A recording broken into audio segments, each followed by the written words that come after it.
once again. Good morning, viewers at home.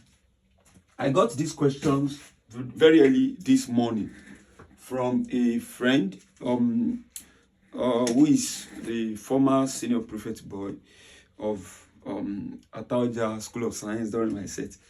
A very good friend of mine, Adeni Chishegun. The usual we will normally do during our time then. So we are to use the conjugate method, and then the Pythagorean identity, the sine square x plus cos square x is 1, to evaluate the limit as h approaches 0 of cos h minus 1 over h. The Pythagorean identity, we have trig identities. This is one of the trig identities. Sine square s plus cos square s is 1, or sine square theta. Whatever we have, sine square theta plus cos square theta is 1. Sine square s plus cos square s is 1. And we have all other trig identities. Sec square x is 1 plus tan square s. Cosec square s is 1 plus cot square s. Are all trig identities that we should know. But now, we want to see how we can use the conjugate method and then this particular Pythagorean identity to evaluate the limit of cos h minus 1 over h as h goes to 0. So the first thing I will do is that I'll just write limit as h goes to 0 of, since I want to use the conjugate method, cos h minus 1 divided by h multiplying cos h. The conjugate of this will be plus 1 cos h plus 1. Numerator will multiply numerator, denominator will multiply denominator. I'll have limit as h goes to 0. See, this one is minus, this is plus. It is difference of two squared. It's cos h, 1, 1, but the only difference is minus and plus. That's difference of two squared. So I'll just easily write cos square h minus 1 square. So this one will give me the product of this and this divided by, this will give h multiplying cos h cos h plus h multiplying 1 h. From here we have the limiting value as h approaches 0. This one will give me like cos square h minus 1 divided by, now I can factorize the h out back.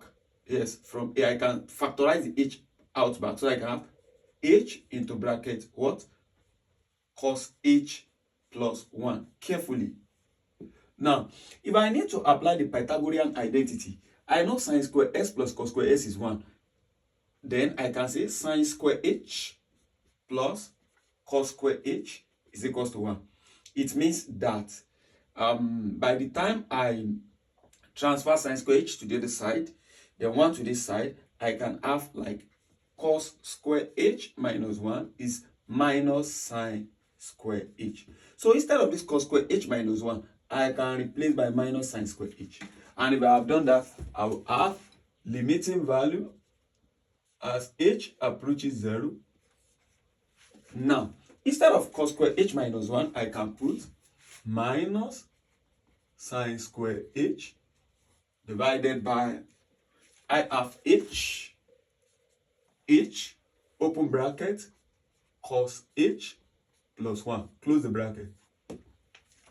Now, from here, there is a way I can rewrite this equation such that I can have limiting value as h goes to 0 of, this will be sine h itself divided by h dot minus sine h divided by cos h plus 1. Yes, I can write it that way because I know this multiplying this will give me this. This multiplying this will give me this.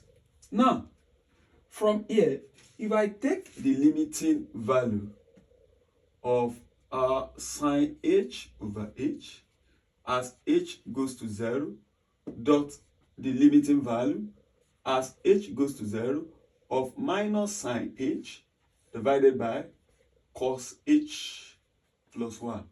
This guy will give me 1. It's one of the rules of limit, properties of limit. Limit of sine h over h as h goes to 0 is 1. Normally, if we replace h by 0, sine 0 over 0 will give us 0. And that is indeterminate form of limit. Indeterminate form of limit.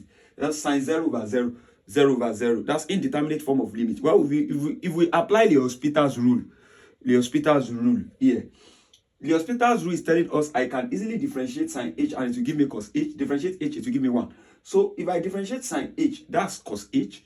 Differentiating h, that's 1. That's cos h over 1. If I replace h by 0, cos 0 will be 1. Automatically, limit of this guy is 1. So I can have this one as 1 multiplying. Yes. Now, if I replace h by 0 here, minus sine 0, cos 0 is 1. 1 plus 1 is 2. So here I'll have something like 0 over 2. 0 over 2 with the minus coming out of the limit. Automatically, everything here becomes 0. So 1 multiplying 0, I have 0. So it means that the limit of cos h minus 1 divided by h approaching 0 is 0. But it's because we're asked to use the conjugate method and then apply the Pythagorean identity. That's why we go through this. If I need to solve this, if it happens to be an objective question, I can easily see, if I replace h by 0, I can say cos 0 is 1. 1 minus 1 is 0 divided by 0, which is indeterminate. Then apply L'Hospital's rule. Differentiate cos h, that's minus sine h. Differentiate 1, that's 0, minus 0. Differentiate h, that's 1. Replace h by 0, minus sine 0. Minus sine 0 is 0. That's 0 over 1. 0 over 1 is equals to 0. 0. I can easily quickly manipulate my answer if it were to be objective. But because the question asks us to use the conjugate method and then the Pythagorean identity, that's why we have to go through this. Thank you very much.